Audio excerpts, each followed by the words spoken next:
Welcome to AP power news. Visakha జిల్లా పెందుర్తిలో చీటీల పేరుతో మరో ఘరానా మోసం వెలుగులోకి వచ్చింది.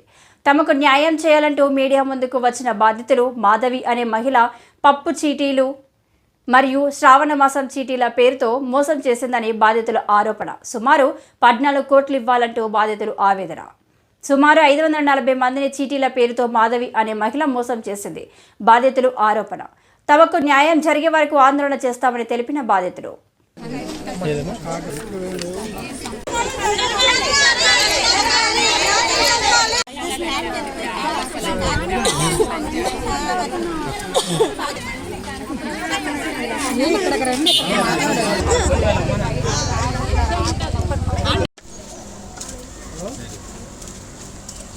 ఇప్పుడు ఏం చెప్తారంటే ఇలా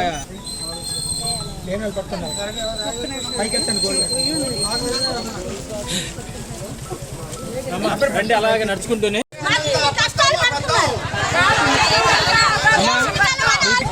శిక్షించాలి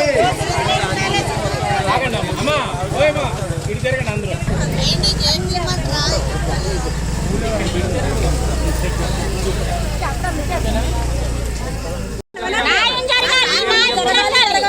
దోషులు అన్నీ శిక్షించాలి అని అలా నడుచుకుంటూ నెమ్మదిగా రావాలి. ఓకే అనండి.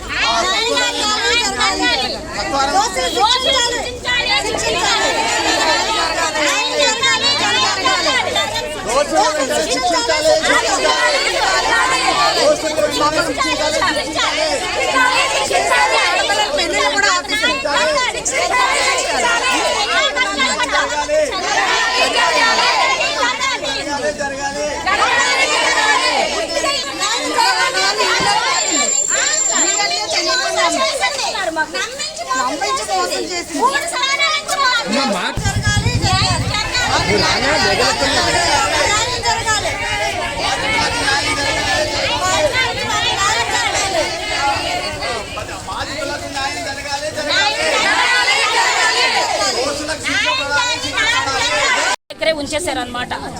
జనవరిలో ఇవ్వాల్సిన కార్డు మా దగ్గరికి రాలేదు. జనవరిలో ఆపేశారు. ఏమన్నారంటే జూన్లో ఇచ్చేస్తామన్నారు సార్. అందరూ అవన్నీ కలిపి. సో ఆ 4-5 మంత్స్ డబ్బులు రావాలి సార్ మాకు. అయితే ఏమన్నారు జూన్లో ఇచ్చేస్తామన్నారు సార్. కానీ జూన్లో ఆవిడేమో ఎస్కేప్ అయిపోయారు సార్. ఇల్లు ఎప్పుడు ఖాళీ చేయిస్తారో కూడా మాకు కూడా తెలియదు. అయితే ఆయమ్మని అడిగాం సార్, ఇల్లు ఖాళీ చేయిస్తారు కదా, మరి ఎవరు బాధ్యతరాలు అంటే పర్వాలేదు వాళ్ళు కోటీశ్వర్లు ఎలాగైనా తెచ్చి ఇచ్చేస్తానులే అన్నారు. కానీ వాళ్ళ ఫాదర్ దగ్గరికి వెళ్ళాము సార్. ఇదిగో ఇచ్చేస్తాను, అదిగో ఇచ్చేస్తాను, ఈ నెలలో ఇచ్చేస్తాను, ఆ నెలలో ఇచ్చేస్తానని ఇప్పటి వరకు మాకు మధ్యపెట్టే వచ్చారు సార్. అయితే ఇప్పుడేమంటున్నారంటే నెక్స్ట్ మంత్ ఇస్తామంటున్నారు. కానీ ఇప్పుడు ఇలా చూస్తుంటే మాకు ఇప్పుడు భయం వేస్తుంది అనమాట. ఇంతమంది వెళ్ళిపోయి మేమేం అవ్వాలి సార్? మా జీతాలు అనగా ప్రైవేట్ స్కూల్లో ఏమాత్రం ఉంటాయి సార్. అలాంటిది ఇంతమంది డబ్బులు తీసేసుకోవడం అన్యాయమే సార్. ఇది మాత్రం కోటీశ్వర్లు అని చెప్పుకున్నారు సార్. చెప్పడం మాత్రం. నా పేరు అమ్మాజీ అండి. మేము పెందుర్తిలోనే రోడ్డు అవతలు ఉన్నారు. ఈ పిల్ల పేరేమో జ్యోతి అండి. మా బావగారు మనవరాలండి. మేమందరం కలెక్ట్ చేసి ఈ పిల్లకి డబ్బులు ఇస్తున్నామండి. ఈవిడికి ఇవ్వాల్సింది జ్యోతి అండి. ఈవిడికేమో 43 లక్షలు అండి మొత్తం. శ్రావణ మాసం కార్డులు, సంక్రాంతి కార్డులు, శ్రావణ మాసం కార్డులు. జ్యోతి 2 ఆడపిల్లలతో ఉన్నావు. మీ ఆయన చెప్పుకో. 2 ఆడపిల్లలతో ఉన్నావు కాబట్టి నీకు అన్యాయం చేయను. వాళ్ళకి ఎవరికెవరు చెప్పగలుగుతావు. నువ్వు జట్టు కొడుకు, నీ అమౌంట్ నీకు ఇచ్చేస్తాను. నేను బాధ పెట్టను, నిన్ను ఏడిపించను. నువ్వు ఏడకు. నువ్వు చాలా న్యాయమంత్రాలువే, నువ్వు చాలా విజయమంత్రాలువే. నువ్వు నాకు చక్కగా ఎలాగిచ్చావో నీకు నేను అలాగే ఇస్తాను. నీకు నేను అలాగే ఇస్తాను. కానీ వాళ్ళందరితో కూడకు, ఎవరికి నువ్వు చెప్పుకో. అలాగే ఇంతవరకు చెప్పుకో. 2 సంవత్సరాల నుంచి ఇవ్వాలి. 2 సంవత్సరాల నుంచి ఇవ్వాలి. ఉన్నావు నీ భర్త తెలియకుండా వాళ్ళందరూ ఇంటి మీదకి వచ్చి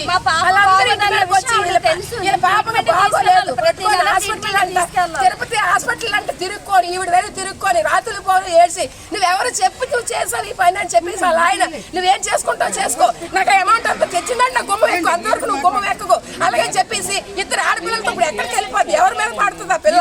వాళ్ళ నాన్న కూడా నా తల్లి పిల్ల వచ్చి తనకి ధైర్యం చెప్పి ఇంటికి పంపించేసి వారు వెళ్ళినప్పుడు అలా.